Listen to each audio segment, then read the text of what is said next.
Vijay ஆண்டனியின் ரொமான்ஸுக்கு 100 mark. Blast செய்த rubber பந்து நடிகை சுவாசிகா.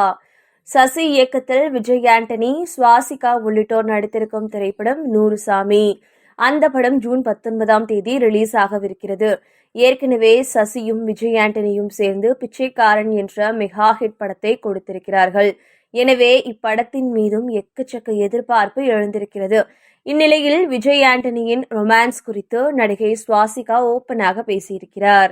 வித்தியாசமான டியூன்களை கொண்டு பாடல்களை தருவது, பாடலின் முதல் வார்த்தையை வித்தியாசமாக வைப்பது என அனைவரையுமே வைப் செய்ய வைத்தவர் அவர். நாக்குமுக்க ஆத்திச்சூடி பாடல்கள் எல்லாம் வெளியான சமயத்தில் பயங்கர வைரல். இப்போது மாதிரி அப்போது சோசியல் மீடியா இருந்திருந்தால் இன்னும் வைரலாகி இருக்கும்.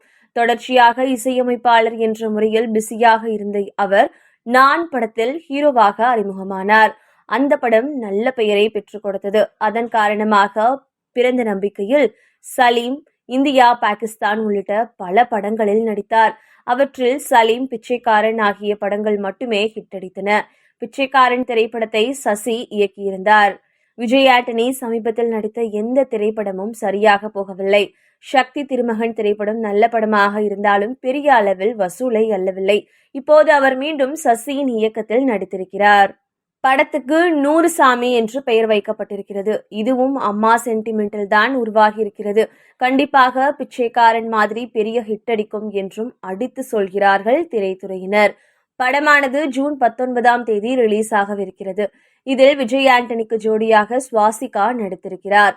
இந்நிலையில் அவர்கள் செய்தியாளர்களை சந்தித்தார்கள். அப்போது செய்தியாளர்களிடம் விஜய் ஆண்டனி, என்னுடைய ரொமான்ஸ் எப்படி இருக்கும் என்று ஹீரோயினிடம் கேளுங்கள் என கோர்த்துவிட்டார். அதற்கு பதிலளித்த சுவாசிகா, விஜய் ஆண்டனியின் ரொமான்ஸுக்கு 100 மார்க் கண்டிப்பாக கொடுக்கலாம். ஆனால் ஒன்று, அவர் ரொமான்ஸ் செய்கிறார் என்றே தெரியாது. ரொம்ப இயல்பாக செய்வார். அவர் கியூட்டாக, பூக்கியாக ரொமான்ஸ் செய்வார். இந்த படத்திலும் அவரது கேரக்டர் இப்படித்தான் என்றார். முன்னதாக இதே செய்தியாளர் சந்திப்பின் போது, இன்னும் 3 ஆண்டுகளில் சென்னையிலிருந்து நான் வெளியேறி விடுவேன். பொள்ளாச்சியில் செட்டில் ஆகலாம் என்று இருக்கிறேன். அதற்கு இடம் பார்க்கும் வேலைகள் எல்லாம் நடந்து கொண்டிருக்கின்றன என சொல்லியிருந்தது குறிப்பிடத்தக்கது.